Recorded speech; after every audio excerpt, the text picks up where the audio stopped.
시편. 시편은 150개의 고대 히브리어 시, 노래, 기도문의 모음집으로서 이스라엘 역사에 각기 다른 시기에 쓰여졌습니다. 상당수는 다윗 왕과 관련이 있는데 그는 73편을 썼고 시인이자 하프 연주가로 알려져 있죠. 하지만 그 외에 다른 저자들도 많이 있습니다. 아삽이나 고라 자손처럼 말이죠. 또한 성전 예배 인도자들이나 솔로몬과 모세의 시도 있으며 약 3분의 1은 작가 미상입니다. 이 중 많은 시가 이스라엘 성전의 성가대에 의해 노래로 불려졌지만 사실 시편은 찬송가는 아닙니다. 이스라엘이 바벨론 포로가 된 후 어느 시점엔가 이 고대 시들이 수집되었고 의도적으로 배열되어 지금의 시편이 완성되었죠. 그리고 시편은 매우 독특한 구성과 메시지를 담고 있는데 이는 처음부터 끝까지 읽지 않으면 알아내기 어렵습니다. 시편이 어떻게 구성되었는지 보는데 가장 도움이 되는 건 끝부분부터 읽는 겁니다. 책은 이스라엘의 하나님을 찬양하는 5개의 시로 끝을 맺는데요. 각 시의 시작과 끝에 할렐루야라는 단어가 나옵니다. 이는 히브리어로 찬양하라는 명령이고 야는 거룩한 이름인 야훼의 줄임말이죠. 이렇게 5부분으로 잘 배열된 것을 보면 누군가가 여기에 시편의 결론을 제시하는 것처럼 보이는데요. 여기서 의문이 듭니다. 시편을 누군가 의도적으로 구성한 흔적이 또 있을까요?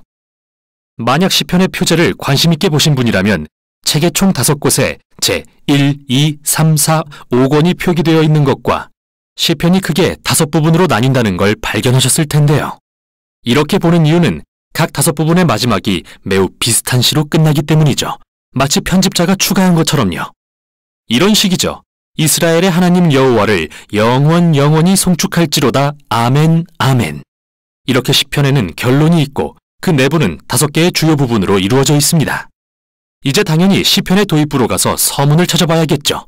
서문은 어디일까요? 바로 시편 1, 2편입니다.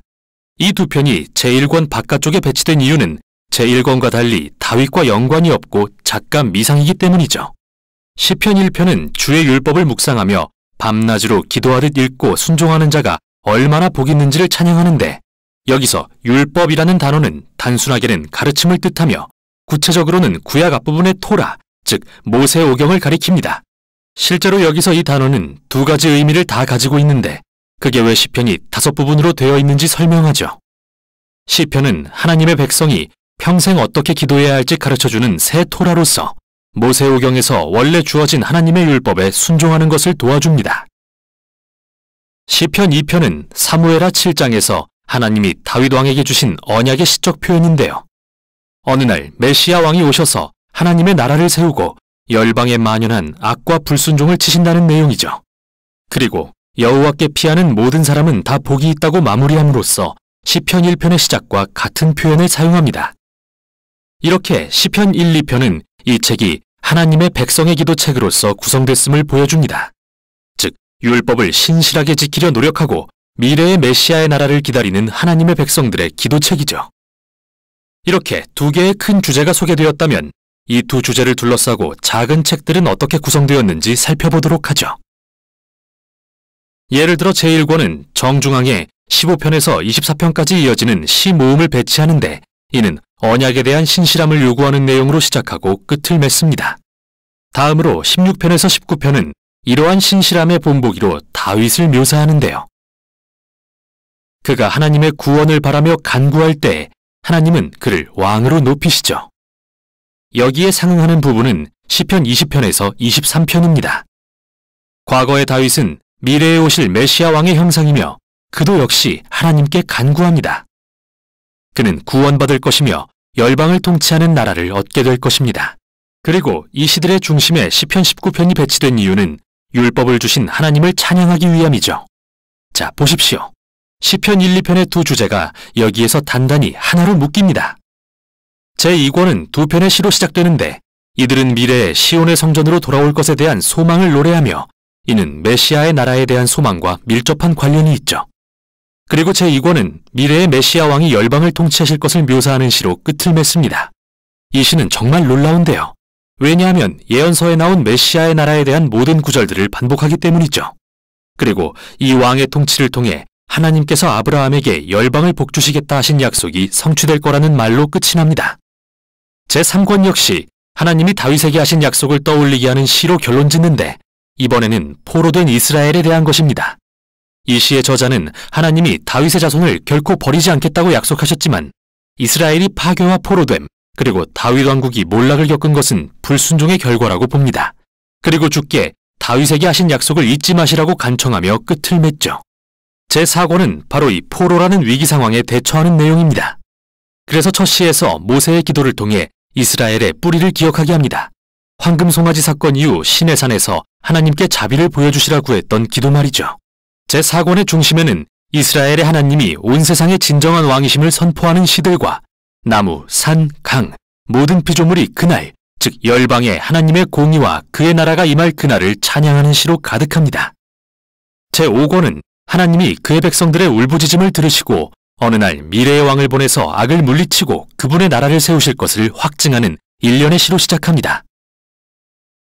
또 두 개의 큰 모음집도 담겨 있는데 하나는 할렐이고 다른 하나는 성전에 올라가는 노래로 불립니다. 각각의 모음집은 미래의 메시아의 나라에 대한 시로 끝을 맺는데요. 이 둘은 미래의 하나님께서 그의 백성을 출애굽 때와 같이 구원하실 거라는 소망을 품게 합니다. 그리고 바로 그 사이에 119편이 있는데요. 시편에서 가장 긴 시죠. 각 절의 첫 글자가 히브리어 글자의 순서대로 시작하는 형태이며 하나님이 그의 백성에게 주신 선물인 율법의 말씀에 대해 감탄하는 내용입니다. 자, 봅시다. 시편 1, 2편의 두 주제와 율법, 그리고 메시아가 모두 제5권에서 결합되죠. 그리고 이게 결론의 5편의 시로 연결되고요. 그중 가운데 있는 148편은 모든 피조물에게 이스라엘의 하나님을 찬양하라고 명령합니다. 그가 그의 백성의 뿔을 높이셨기 때문이죠. 여기서 뿔은 전쟁에 승리했을 때 들었던 소의 뿔의 비유인데 이 이미지는 사무엘상 2장의 한나의 노래에도 사용되었으며 시편 132편에도 등장했죠. 뿔은 미래의 메시아 왕과 악에 대한 그의 승리를 상징하며 이 놀라운 책에 어울리는 결론이라 할 수 있습니다. 그리고 시편을 순서대로 읽지 않을 경우 놓치기 쉬운 게 또 하나 있습니다.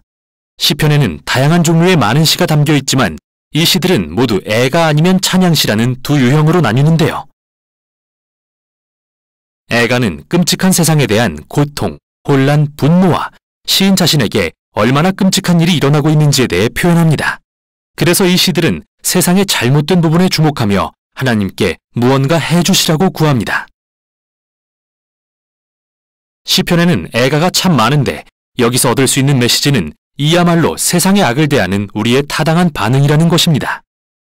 여러분은 애가가 시편의 앞부분인 제1권부터 3권의 주된 내용이라는 것을 보시겠지만 집중해서 읽다 보면 찬양시도 가끔 볼 수 있다는 걸 알게 됩니다. 찬양시는 기쁨과 축하의 시이며 세상의 좋은 부분에 주목하죠.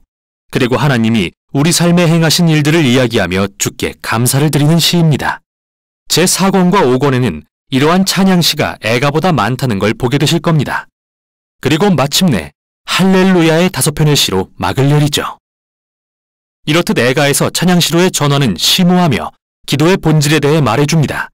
시편의 가르침대로 메시아의 나라를 소망하려 할 때 우리는 세상과 우리 삶의 비극적인 모습을 보며 내면의 갈등을 겪게 되는데요. 시편은 그런 우리에게 삶의 고통을 무시하지 말라고 가르칩니다. 동시에 성경이 말하는 믿음은 미래를 내다보는 것이며 미래의 메시아의 나라에 대해 하나님이 하신 약속을 기대하는 것이라고 말이죠. 율법과 메시아, 애가와 찬양시, 그리고 믿음과 소망. 이게 바로 시편이 전하는 내용입니다.